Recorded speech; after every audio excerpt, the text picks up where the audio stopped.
नमस्कार जी, सभी को स्वागत है आप लोगों का आधुनिक भारत के इतिहास की क्लास में। देखिए, हम आपके बात कर रहे थे कि देशी रियासतों पर परम सत्ता का, ब्रिटिश परम सत्ता का विकास किस प्रकार से हुआ है। अगर हम उसी विकास को, हमने आपके 4 चरणों की बात की पहले आपके, अब देखिए 1857 के विद्रोह के पश्चात की स्थिति को देखें। चूंकि 1857 का विद्रोह ने पूरी ब्रिटिश शासन को, आपके भारत में ब्रिटिश शासन की नींव को हिला दिया था, इसलिए ब्रिटिश सरकार के द्वारा अपनी नीति में, आपके जो रियासतों के प्रति नीति है उसमें आपके कुछ परिवर्तन लाने पड़े। इसलिए जो आपके 1857 के पश्चात, देखिए ब्रिटिश परम सत्ता का विकास,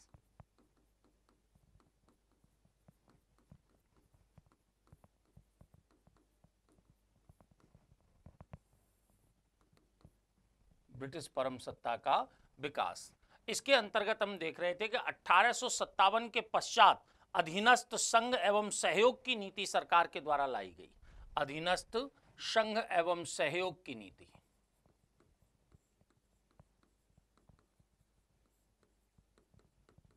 संघ एवं सहयोग की नीति,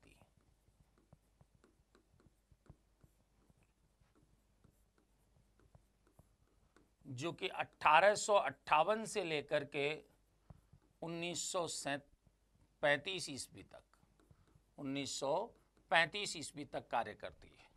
अधीनस्थ संघ एवं सहयोग की नीति है। देखिए, अगर अधीनस्थ संघ एवं सहयोग की नीति को देखा जाए तो 1857 के विद्रोह के पश्चात 1858 ईस्वी में महारानी की घोषणा प्रकाशित हुई। महारानी की घोषणा में आपके ये स्पष्ट कर दिया गया कि अब आपके महारानी ने ये स्पष्ट किया कि हमें वर्तमान जो आपके ब्रिटिश राज्य है उसकी सीमाओं में वृद्धि करने का कोई आपके उद्देश्य उनका कोई नहीं है। ठीक है, उन्होंने रियासतों के विलय की नीति है, उस विलय की नीति को आपके नकार दिया गया। ठीक है, अब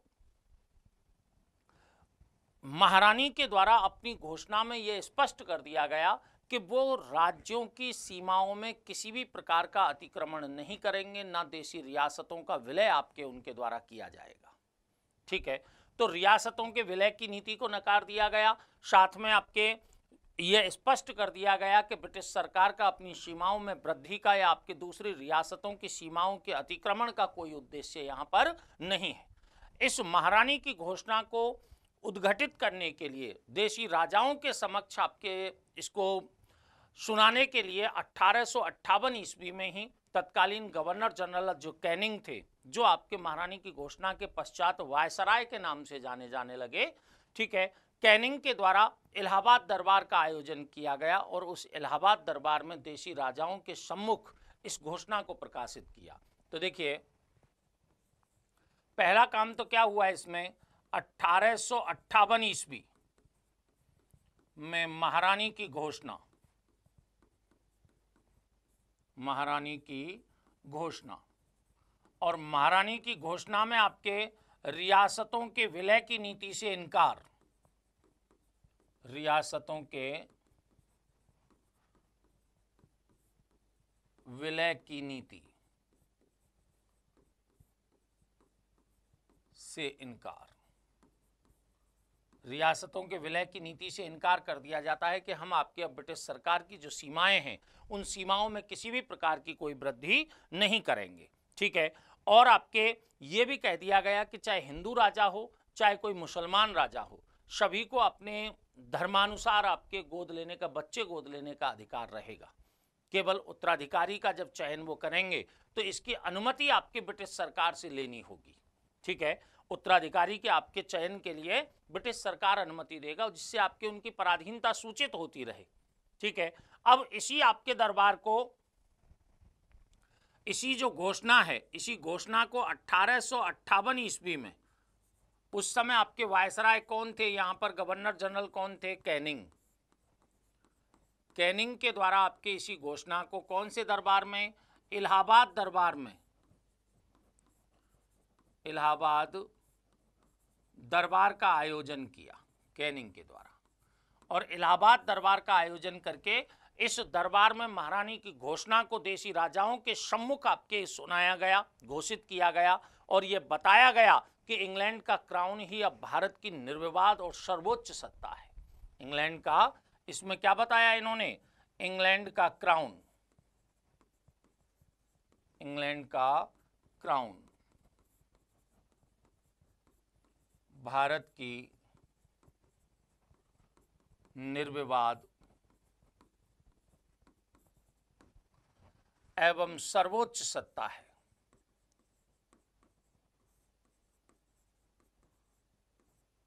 अब आपकी जो कंपनी के राजनीतिक अधिकार थे, कंपनी के राजनीतिक अधिकार उससे छीन लिए गए और कंपनी को मात्र एक व्यापारिक कंपनी बना करके छोड़ दिया गया।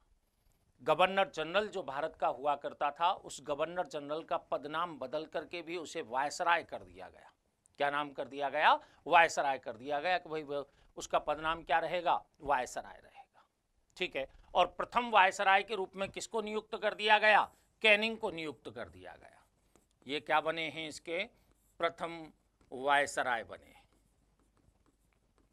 बस यहां पर एक चीज आपको स्पष्ट रखनी है, एक चीज याद रखनी है यहां पर कि वायसराय और गवर्नर जनरल दोनों पदनाम आपके पैरेलल रूप से चलते रहे। गवर्नर जनरल के पद को समाप्त नहीं किया, ठीक है, पैरेलल आपके चलते रहे हैं। केवल यह है कि जब आपके एग्जीक्यूटिव और लेजिस्लेटिव संबंधी आपके कार्य करेगा, गवर्नर जनरल जब विधायकीय कार्य करेगा और कार्यपालिका के संबंधित से संबंधित आपके कार्य करेगा तो वो क्या कहलाएगा, गवर्नर जनरल कहलाएगा। और जब वही गवर्नर जनरल किनके साथ, देशी रियासतों के साथ संबंध स्थापित करेगा तो उस गवर्नर जनरल को हम क्या कहेंगे, वायसराय के नाम से जानेंगे।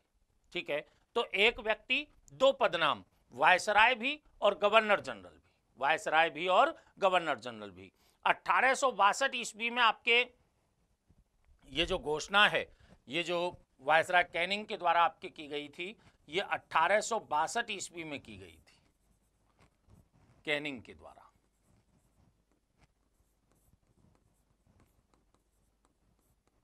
कैनिंग के द्वारा आपकी घोषणा कर दी गई थी कि भाई कि निर्विवाद सत्ता के रूप में आपके कौन रहेगा, ब्रिटिश क्राउन ही आपके भारत की निर्विवाद सत्ता रहेगा।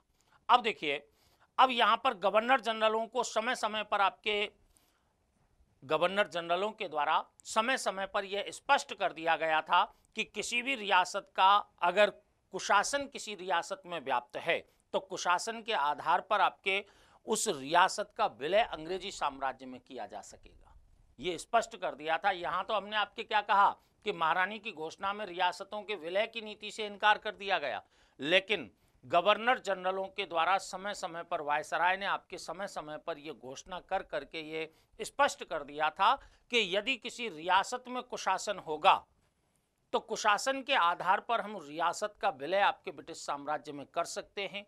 कुशासन के लिए उत्तरदायी शासक को दंडित किया जा सकता है, उसे आपके निष्कासित किया जा सकता है। ऐसे अनेक मामले आपके भारत में हमें दिखाई देंगे जहां पर आपके अनावश्यक रूप से हस्तक्षेप सरकार के द्वारा किया गया है और इसका निर्णय भी कौन करेंगे, वायसराय करेंगे और ब्रिटिश संसद इसका निर्णय करेगी। ठीक है, अब देखिए दूसरा घटनाक्रम क्या हुआ। दिसंबर 1875 ईस्वी में, दिसंबर 1875 ईस्वी में प्रिंस अल्बर्ट आपके भारत की यात्रा पर आए। प्रिंस अल्बर्ट की यात्रा हुई, Prince of Wales Prince Albert की भारत यात्रा हुई और इनकी भारत यात्रा के अवसर पर इनके लिए स्वागत के लिए आपके कौन सा दरबार आयोजित किया गया, कलकत्ता दरबार का आयोजन किया गया। इनके स्वागत के लिए कौन सा, कलकत्ता दरबार आयोजित किया गया। इस कलकत्ता दरबार से प्रिंस अल्बर्ट की यात्रा कहाँ हुई है, जयपुर राजस्थान की यात्रा हुई और जयपुर में आपके अपने इनके आगमन को चिरस्थायी बनाने के उद्देश्य से उस समय जयपुर महाराजा थे राम सिंह द्वितीय। जयपुर महाराजा कौन थे, राम सिंह द्वितीय। उन्होंने इनके हाथों अल्बर्ट हॉल की नींव डलवाई, अल्बर्ट हॉल की नींव डलवाई। इस बाद में इस अल्बर्ट हॉल का आपके देखिए उद्घाटन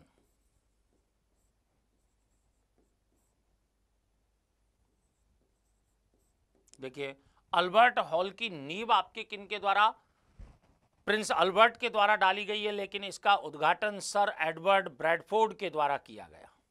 सर एडवर्ड ब्रैडफोर्ड के द्वारा आपके इसका उद्घाटन किया जाता है। तो एक घटनाक्रम क्या हुआ कि प्रिंस अल्बर्ट की भारत यात्रा होती है दिसंबर 1875 ईस्वी में। इनके स्वागत के लिए कलकत्ता दरबार का आयोजन किया गया।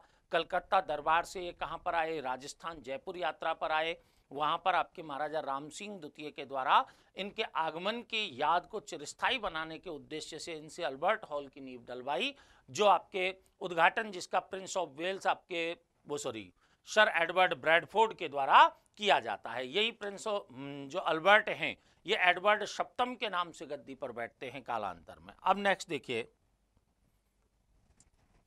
तीसरी बिंदु की हम बात करें कि एक अजमेर दरबार हुआ।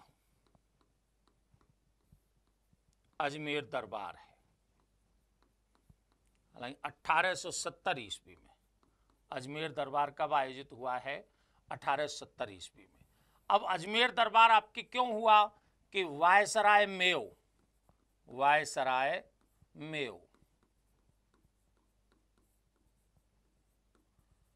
के स्वागत हेतु, वायसराय मेयो की जब राजस्थान यात्रा हुई है तो उनके स्वागत हेतु आपके क्या अजमेर दरबार का आयोजन किया गया। वायसराय मेयो को आपके देखिए इनको वित्तीय विकेंद्रीकरण का जनक कहा जाता है। वित्तीय विकेंद्रीकरण का जनक, वित्तीय विकेंद्रीकरण का जनक आपके किन को कहा जाता है, मेयो को कहा जाता है। ठीक है, तो वायसराय मेयो की आपके कौन सी राजस्थान की यात्रा हुई, उनकी यात्रा के समय आपके उनके स्वागत के लिए अजमेर दरबार का आयोजन किया गया। इस आपके दरबार में मेयो के द्वारा एक घोषणा की गई। क्या घोषणा की गई, इन्होंने देसी रियासतों, देखिए रियासतों तथा अंग्रेजों के मध्य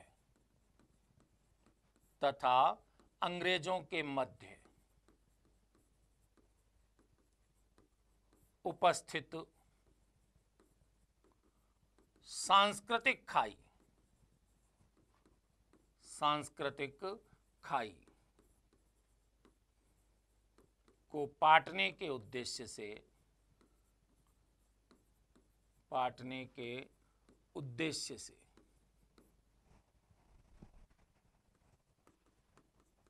मेयो कॉलेज खोलने की घोषणा की। मेयो कॉलेज खोलने की घोषणा की।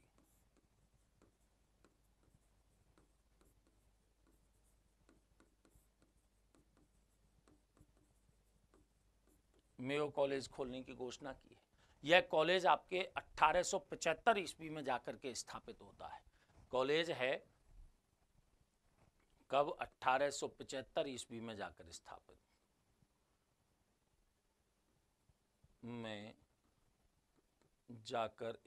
हुआ।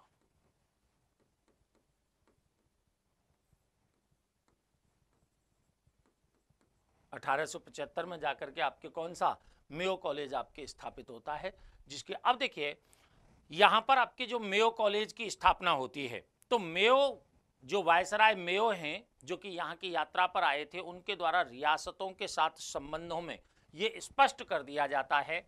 देखिए उन्होंने आपके बताया कि यदि किसी रियासत में कुशासन की स्थिति होती है, ठीक है, तो ब्रिटिश सरकार को पूरा अधिकार है कि वो आपके संबंधित रियासत में हस्तक्षेप करे।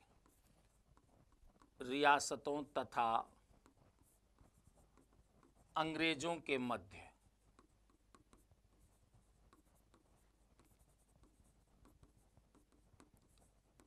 संबंध उजागर आपकी कैसे किए यहाँ वायसराय मेयो ने। इन्होंने कहा कि यदि किसी रियासत में कुशासन की स्थिति है तो उस कुशासन की स्थिति में अंग्रेज सरकार का ये पूरा आपके हक है कि वो उस रियासत में हस्तक्षेप करें। दूसरा कि यदि किसी रियासत में कोई आंतरिक विद्रोह होता है या रियासत के आपके ऊपर कोई संकट आता है तो आपके अंग्रेज सरकार है उस संबंधित रियासत की मदद करेगी, उसको सहयोग प्रदान करेगी, वहां गृह युद्ध नहीं होने देगी, वहां विद्रोह नहीं होने देगी। ठीक है। इन्हीं आधारों पर दो आधार हो गए कि कुशासन के आधार पर हस्तक्षेप करेगी और आंतरिक विद्रोह या गृह युद्ध की स्थिति उत्पन्न होती है तो वहां सहायता करेगी। इन आधारों पर आपके इसने अनेक मामलों में हस्तक्षेप किया है, अनेक मामलों में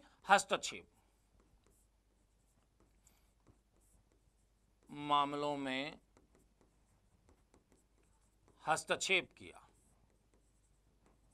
और ऐसे हस्तक्षेप के हमें आपके 3 मामले सामान्यतः दिखाई देते हैं। 3 मामले हमें आपके दिखाई देते हैं कि भाई कौन कौन से मामलों में आपके ब्रिटिश सरकार के द्वारा यहां हस्तक्षेप किया गया है। उन 3 मामलों में देखें तो 1873 से 75 के मध्य बड़ौदा राज्य का मामला है। 1873 से 75 के मध्य ईस्वी के मध्य बड़ौदा राज्य का मामला,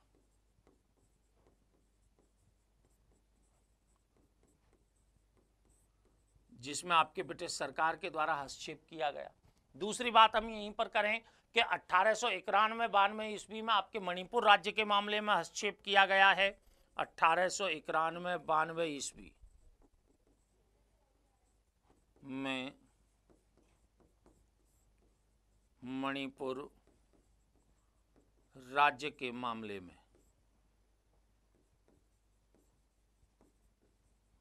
में हस्तक्षेप किया गया। मणिपुर राज्य के मामले में भी आपके 1891-92 ईस्वी में आपके किनका हस्तक्षेप दिखाई देता है? अंग्रेजों का हस्तक्षेप दिखाई देता है। और 1926 ईस्वी में हैदराबाद रियासत में हस्तक्षेप किया है। 1926 ईस्वी में हैदराबाद रियासत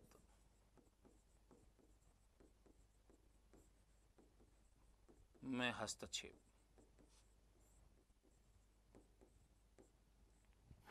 1926 ईस्वी में हैदराबाद रियासत के मामले में हस्तक्षेप किया गया है। ठीक है। इसके अतिरिक्त हम देखें कि ब्रिटिश सरकार के द्वारा देशी रियासतों के और किन किन मामलों में आपके देखिए हस्तक्षेप किया है, तो अन्य मामले यहां पर देखे जाएं जहां पर आपके ब्रिटिश सरकार का हस्तक्षेप हमें आपके दिखाई दे रहा है, क्योंकि रियासतों के आंतरिक मामलों में हस्तक्षेप ना करने की नीति आपके यहां पर अपना ली गई थी, लेकिन फिर भी आपके सरकार के द्वारा समय समय पर हस्तक्षेप किया जा रहा था। जैसे 1870 में अलवर राज्य में एक प्रशासनिक परिषद की स्थापना कर दी गई।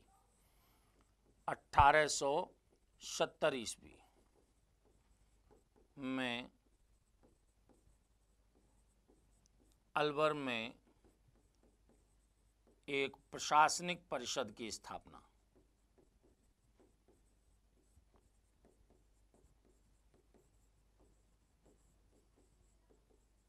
अलवर में एक प्रशासनिक परिषद की स्थापना आपके कहां कर दी गई है? 1870 ईस्वी में कर दी गई है।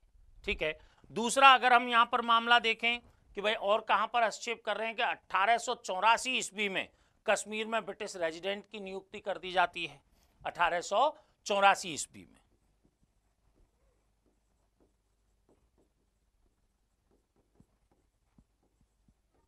कश्मीर में ब्रिटिश रेजिडेंट की नियुक्ति।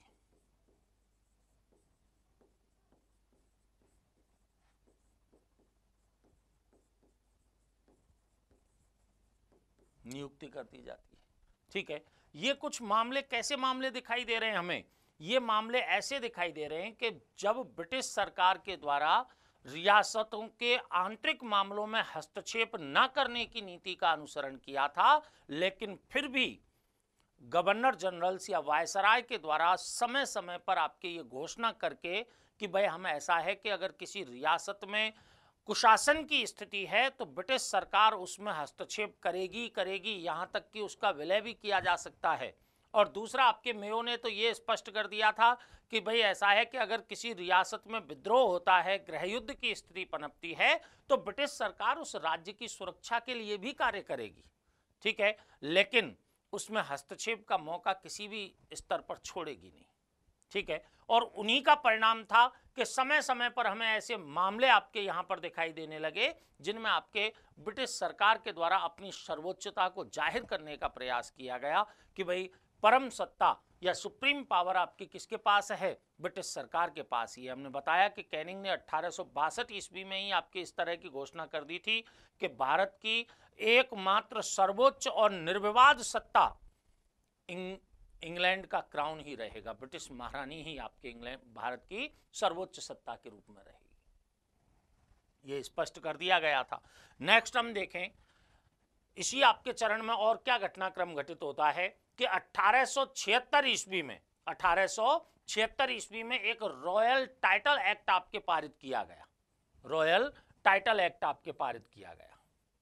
देखिए 1876 ईस्वी में रॉयल टाइटल एक्ट पारित किया गया।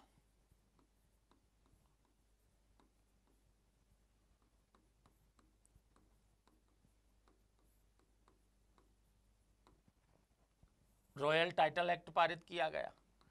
इसी उद्देश्य से 1877 ईस्वी में, इस समय आपके वायसराय देखे जाएं तो कौन थे? वायसराय थे लिटन। वायसराय कौन थे? लिटन। लिटन को हम ओवन मेरिडिथ के नाम से भी जानते हैं। ओवन मेरिडिथ के नाम से भी जानते हैं। साहित्य के ज्ञाता थे, इसलिए ओवन मेरिडिथ भी आपके इन्हें कहा जाता है। ठीक है, इनके द्वारा दिल्ली दरबार का आयोजन किया गया और इस दरबार में अगर देखा जाए तो ब्रिटिश महारानी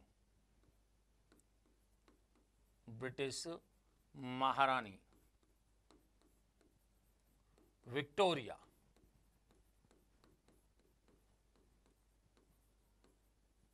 को कैसर ए हिंद अर्थात भारत की साम्राज्ञी,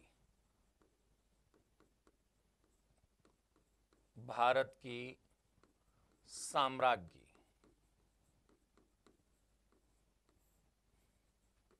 के खिताब से सम्मानित किया।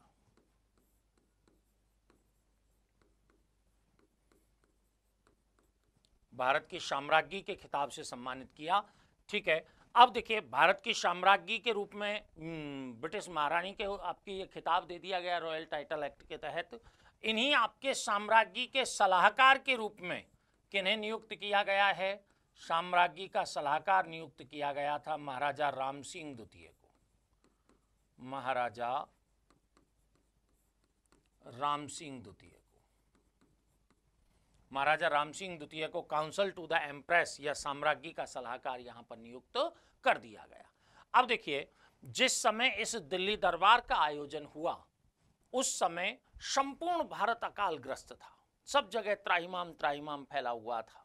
ठीक है, लेकिन करोड़ों रुपया आपके किस में बहाया जा रहा था? इस दिल्ली दरबार में बहाया जा रहा था। करोड़ों रुपया इस दिल्ली दरबार में बहाया जा रहा था। देखिए, इस कारण कुछ समाचार पत्रों में संपूर्ण भारत अकालग्रस्त था। इस कारण कुछ समाचार पत्रों में आपके क्या संदेश छपा कि जब रोम जल रहा था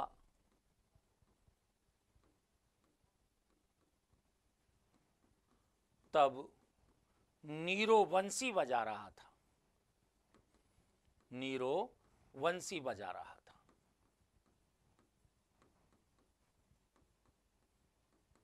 जब रोम जल रहा था तब नीरो वंशी बजा रहा था। ये आपके किस में चल रहा था? समाचार पत्रों में आपके लेख छप गया। इससे आपके नाराज हो गए कौन? लिटन। और नाराज स्थिति में आपके लिटन ने 1878 ईस्वी में 1878 ईस्वी में दो प्रकार के एक्ट आपके जारी किए। एक तो vernacular press act, vernacular press act, और दूसरा आपके देशी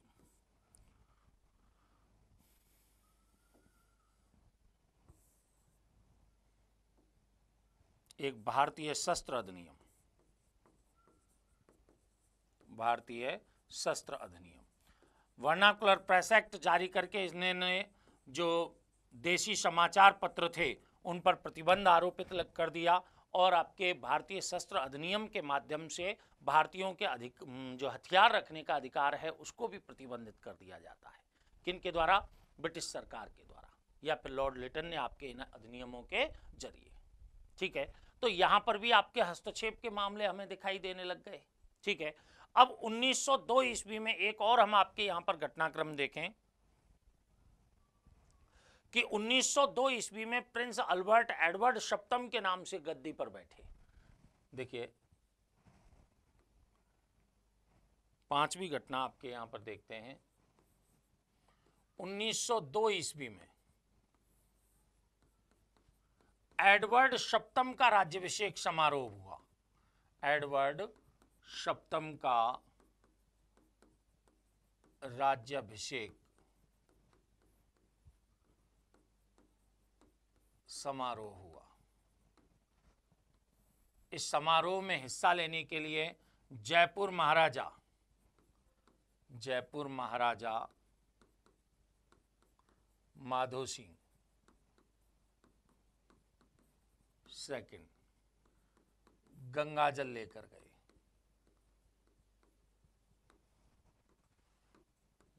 गए। चांदी के बर्तनों में आपके क्या लेके गए हैं? ये गंगाजल लेकर के गए। सिटी पैलेस में रखे हुए हैं आज भी ये बर्तन। ठीक है, गंगाजल, क्योंकि केवल गंगाजल का सेवन किया करते थे, गंगाजल पिया करते थे ये, इस वजह से गंगाजल लेकर के वहां पर गए। इन्हीं के उपलक्ष्य में 1903 ईस्वी में यहाँ पर कौन सा दरबार? कर्जन के द्वारा। यहाँ पर वायसराय कौन थे उस समय? कर्जन, प्रतिक्रियावादी गवर्नर जनरल हैं, उनके द्वारा आपके किसका? दिल्ली दरबार का आयोजन किया गया। दिल्ली दरबार का आयोजन किया गया। इस दिल्ली दरबार में देखिए मेवाड़ के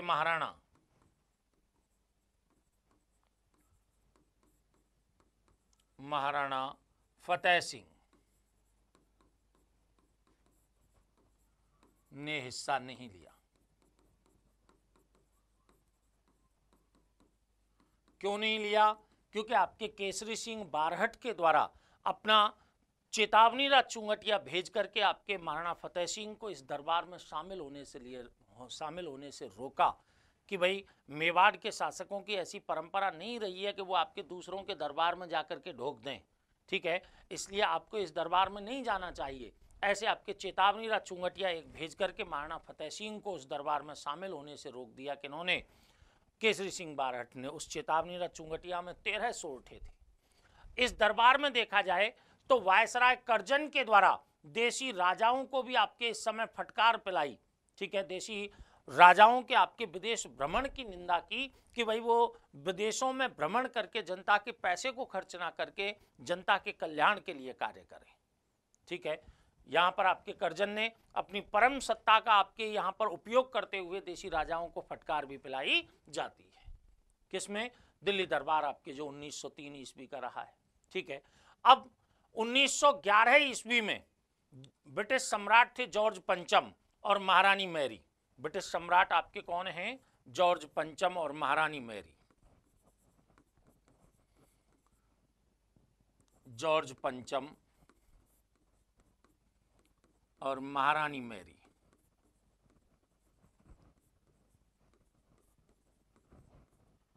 की भारत यात्रा हुई।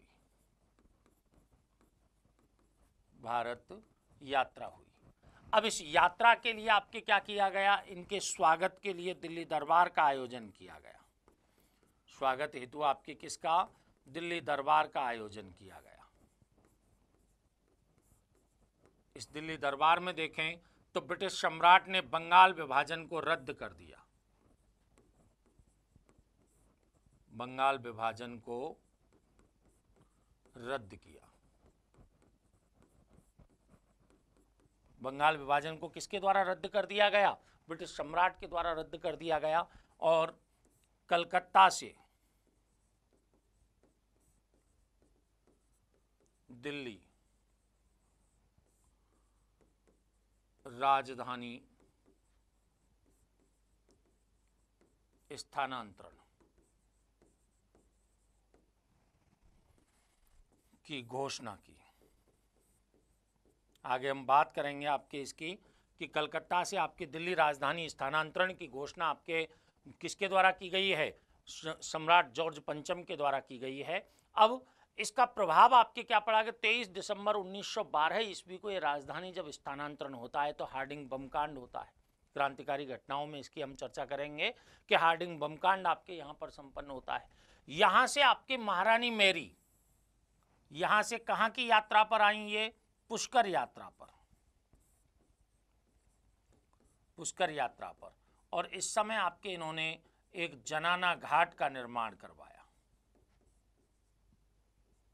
पुष्कर झील पर आपके किसका निर्माण करवाया है, एक जनाना घाट का निर्माण करवाया, जिसे हम मैरी घाट या आजकल गांधी घाट के नाम से भी जानते हैं। क्यों? क्योंकि आपकी गांधी जी की कुछ अस्थियों को यहाँ से प्रवाहित किया गया था, इसलिए इसे जनाना घाट, मैरी घाट या गांधी घाट के नाम से भी जाना जाता है। ठीक है, तो 1911 ईस्वी में ब्रिटिश सम्राट जॉर्ज पंचम और महारानी मैरी की भारत यात्रा है। उनके स्वागत के लिए दिल्ली दरबार का आयोजन है। इस दरबार में बंगाल विभाजन को रद्द कर दिया जाता है और कलकत्ता से दिल्ली राजधानी स्थानांतरण की घोषणा कर दी जाती है। यह स्थानांतरण आपके कब हुआ था, 23 दिसंबर 1912 ईस्वी को हुआ, जब आपके हार्डिंग बमकांड होता है। 23 दिसंबर 1912 ईस्वी को हार्डिंग बमकांड के समय आपके ये स्थानांतरण संपन्न होता है। तो एक घटनाक्रम आपके यहाँ पर ये रहा। अब देखिए अगला आपके घटनाक्रम यहाँ देखें कि समय समय पर आपके ये मुद्दा उठ रहा था कि भाई रियासत देसी राजाओं के एक संघ का निर्माण किया जाना चाहिए।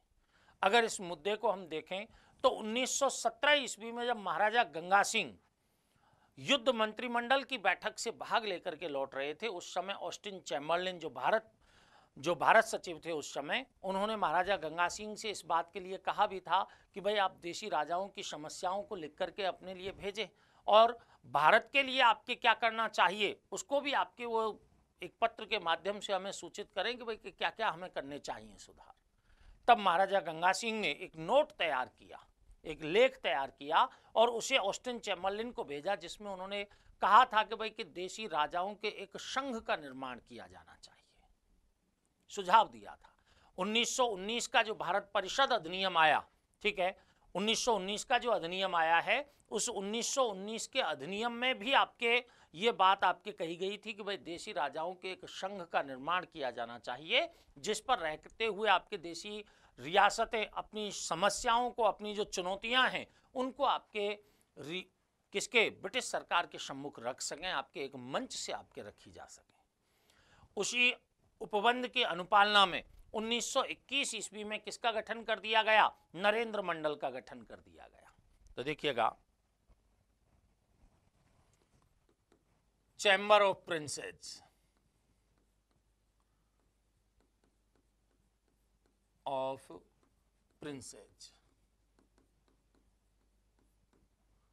इसको क्या नाम दिया गया है, नरेंद्र मंडल।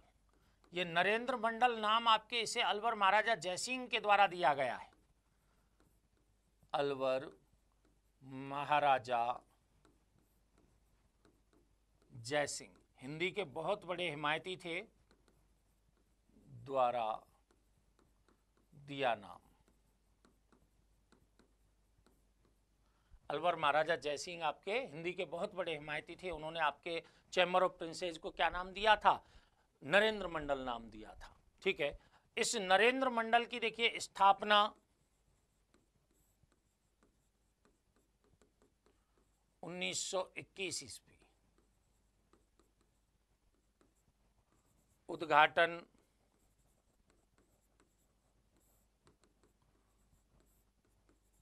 ड्यूक ऑफ कनॉट द्वारा,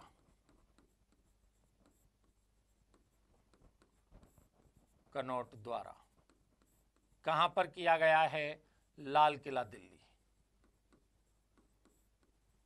लाल किला दिल्ली में आपके इसका उद्घाटन ड्यूक ऑफ कनॉट के द्वारा कर दिया जाता है, चैम्बर ऑफ प्रिंसेस या नरेंद्र मंडल का उद्घाटन। ठीक है, अब वर्ष में एक बार इसकी बैठक होती थी। 8 फरवरी 1921 को आपके इसकी प्रथम बैठक का आयोजन किया गया था। वर्ष में एक बार। प्रथम बैठक कब आयोजित की गई?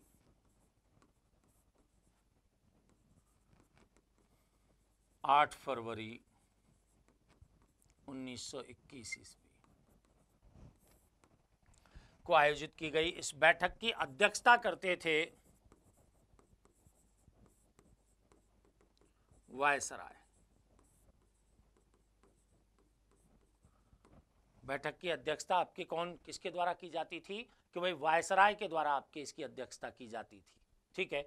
दूसरी बात, आपके एक बात देखें कि इसकी स्थायी समिति के अध्यक्ष कहलाते थे कुलाधिपति या चांसलर।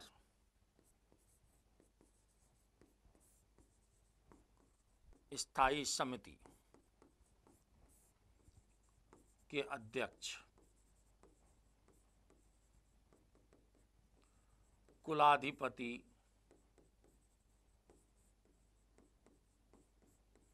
या चांसलर कहलाते थे। और प्रथम चांसलर आपके किसको नियुक्त किया गया है? प्रथम चांसलर आपके नियुक्त किया गया महाराजा गंगा सिंह को। महाराजा गंगा सिंह, महाराजा गंगा सिंह बीकानेर के, बीकानेर रियासत के महाराजा गंगा सिंह को इसका प्रथम चांसलर नियुक्त कर दिया गया है, अर्थात स्थायी समिति का अध्यक्ष नियुक्त कर दिया गया है। अंतिम चांसलर के रूप में मोहम्मद हमीदुल्लाह खां भोपाल नवाब को आपके नियुक्त किया गया था। अंतिम चांसलर अगर देखा जाए तो मोहम्मद हमीदुल्लाह खां।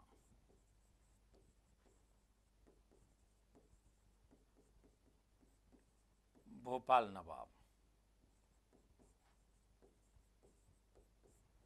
अब देखिए इसकी खास बात क्या थी कि पूर्णतः सलाहकारी निकाय था।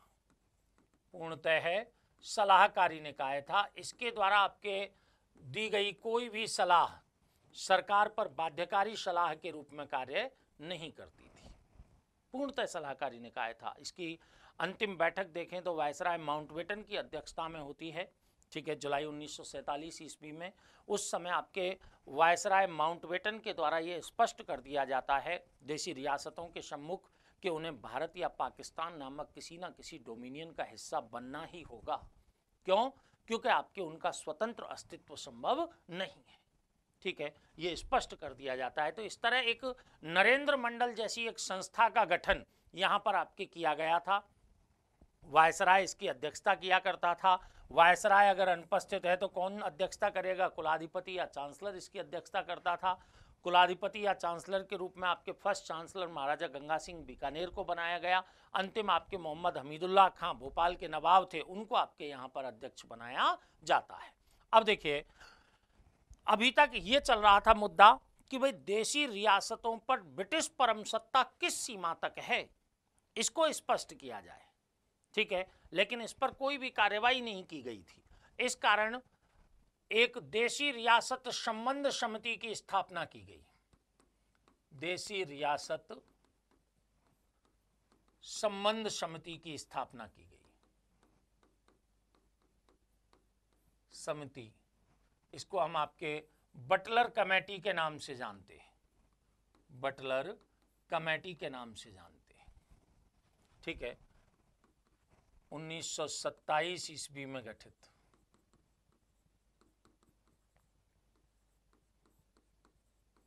नाम से ही उद्देश्य पता लग रहा है, परम सत्ता यानी कि देशी रियासतों और ब्रिटिश सरकार के मध्य संबंधों को परिभाषित करने के लिए, संबंधों की व्याख्या करने के लिए आपके इसका गठन किया गया था। इसके अध्यक्ष थे sir Harcourt Buttler. Sir Harcourt Buttler.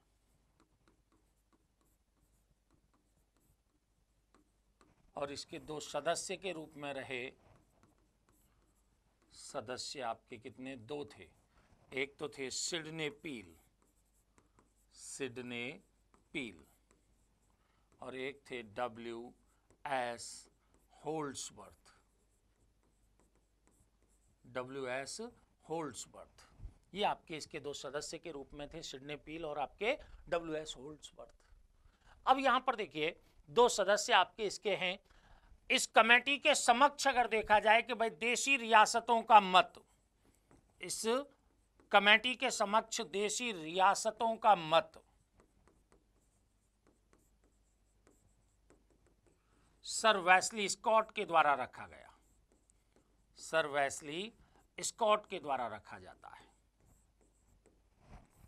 देशी रियासतों का मत आपके इस कमेटी के समक्ष किसके द्वारा रखा गया है? सर वेस्ली स्कॉट के द्वारा रखा गया है कि भाई देशी रियासतों को क्या करना चाहिए। ठीक है, लेकिन यहां पर देखिए इस कमेटी की अगर हम बात करें तो इस कमेटी ने यह स्पष्ट कर दिया था कि भाई परम सत्ता परिवर्तनशील है, परिस्थितियों के अनुरूप, समय के अनुरूप आपके परम सत्ता में परिवर्तन होता रहता है, इसलिए उसकी आपके स्थायी व्याख्या संभव नहीं है। स्वरूप आपके परम सत्ता का हमेशा आपके बदलता रहेगा। इसलिए जिस मुद्दे को लेकर के ये कमेटी गठित की गई थी वो मुद्दा वहीं की वहीं अटका रह गया, इस पर कोई भी आपके कार्यवाही नहीं हो पाई है। ठीक है, अब देखिए जब इसका आपके कोई कार्यवाही नहीं हो पाई तो उधर 1935 के एक्ट का 1935 का एक्ट आ चुका था। ठीक है, यहां पर आपके बराबर के संघ की नीति 5वें चरण के रूप में आपके कौन सी बराबर के संघ की नीति आरंभ होती है। बराबर के संघ की नीति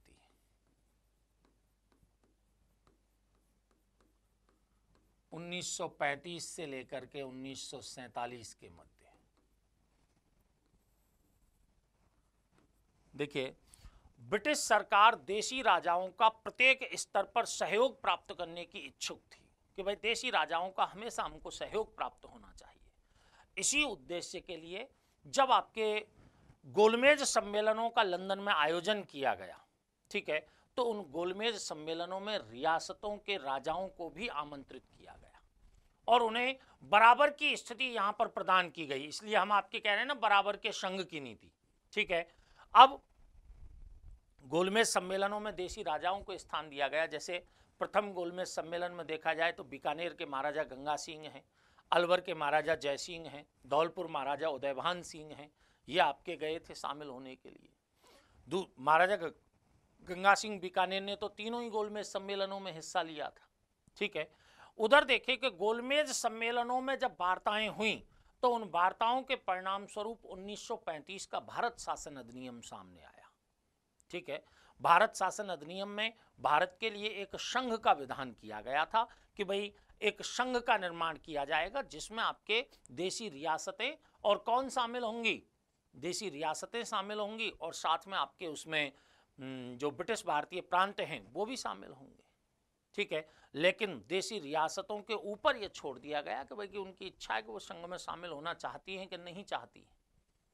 ठीक है, जब उनके ऊपर ये मामला छोड़ा गया तो आपको एक चीज यहां पर देखिए कि इस संघ का स्वरूप कैसा हो, इसके लिए एक फेडरल स्ट्रक्चर कमेटी का गठन किया गया था। फेडरल स्ट्रक्चर कमेटी का गठन किया गया। फेडरल स्ट्रक्चर कमेटी का गठन किया गया और इस फेडरल स्ट्रक्चर कमेटी में महाराजा गंगा सिंह ने हिस्सा लिया है। महाराजा गंगा सिंह को इसका सदस्य बनाया गया था। लेकिन देखिए जो प्रस्तावित संघ था उसमें बड़ी रियासतों को तो आपके लाभ देने की कोशिश की गई, लेकिन छोटी रियासतों की कहीं ना कहीं अनदेखी की गई। इसलिए धौलपुर नरेश आपके महाराजा उदयभान सिंह ने पटियाला नरेश के साथ मिलकर के धौलपुर पटियाला योजना प्रस्तुत की। धौलपुर पटियाला योजना प्रस्तुत की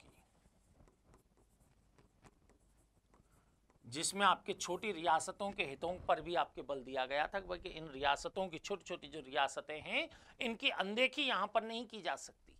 ठीक है, अब गोलमेज सम्मेलनों में आपके देखा जाए तो देशी रियासतों के जो प्रमुख सलाहकार थे, गोलमेज सम्मेलनों में देशी रियासतों के प्रमुख सलाहकार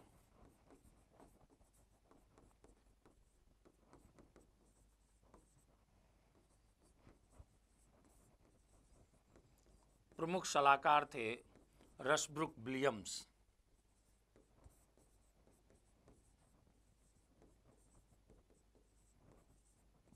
रसब्रुक विलियम्स ये प्रमुख सलाहकार के रूप में थे आपके किनके, देशी रियासतों के। ठीक है, अब इन प्रमुख सलाहकार देशी रियासतों के जो रसब्रुक विलियम्स थे, इनके द्वारा आपके ये स्पष्ट किया गया था कि भाई कि एक अमित्र देश में देशी राज्य अंग्रेजों के लिए एक रक्षात्मक दीवार के रूप में है। ठीक है, अर्थात एक अमित्र देश में मित्र दुर्गों की एक श्रृंखला के रूप में आपके कौन है, ये देशी राज्य है। ये किसने, रसब्रुक विलियम्स के द्वारा स्पष्ट किया गया था। इन शक्तिशाली और राजभक्त देशी रियासतों के होते हुए भारत में एक छोटा सा विद्रोह कर पाना भी नामुमकिन है। इस बात पर आपके कौन बल दे रहे थे, रसब्रुक विलियम हैं वो बल दे रहे थे, ताकि आपके कहीं ना कहीं आपके रियासतों की अनदेखी आपके सरकार के द्वारा ना की जा सके। ठीक है, तो बाद में हमने आपके बताया कि नरेंद्र मंडल की जब अंतिम बैठक होती है तो अंतिम बैठक की अध्यक्षता लॉर्ड माउंटबेटन के द्वारा, वायसराय माउंटबेटन के द्वारा की जाती है, और उसमें आपके वायसराय माउंटबेटन स्पष्ट कर देते हैं कि रियासतों का स्वतंत्र अस्तित्व संभव नहीं है। क्यों? क्योंकि राष्ट्रीय आंदोलन ने आपके इस समय राष्ट्रीय आंदोलन प्रबल हो चुका था।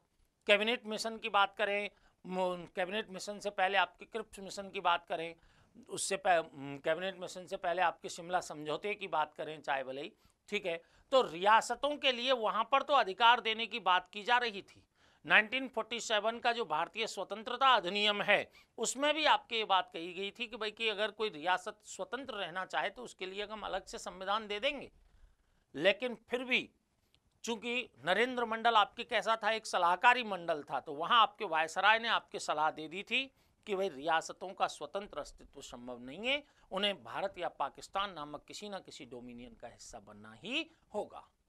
ठीक है, 14-15 अगस्त 1947 को जब आपके भारत की स्वतंत्रता आपके हुई, भारत और पाकिस्तान दो डोमिनियनों का निर्माण हुआ, तब आपके इन रियासतों के विलय का, रियासतों के एकीकरण का चरण आरंभ हो जाता है। रियासतों के एकीकरण के भाई कि कौन सी रियासत आपके किस देश में मिलना चाहती है उस पर जोर लगाने लगे। इसमें आपके हमारे जो रियासती विभाग के सरदार पटेल हैं, सरदार पटेल जो अध्यक्ष थे और बीपी मेनन आपके उनके सचिव थे, उन्होंने महत्वपूर्ण भूमिका निभाते हुए भारत को एकीकृत भारत के रूप में स्थापित करने का कार्य किया। ठीक है, ये हमारा आपके देशी रियासतों में परम सत्ता का विकास, और फिर हम देखते हैं कि इस परम सत्ता की समाप्ति भारतीय स्वतंत्रता अधिनियम 1947 की धारा 8 के अनुसार आपकी कर दी जाती है और परम सत्ता का समावेश उन रियासतों में हो जाता है। ठीक है, जिन रियासतों से परम सत्ता छीनी गई थी 1947 के अधिनियम के तहत वही परम सत्ता उन रियासतों को सौंप दी जाती है।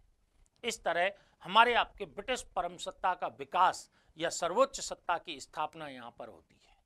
ठीक है, नेक्स्ट टॉपिक के साथ फिर आपसे मुलाकात करेंगे, तब तक के लिए धन्यवाद।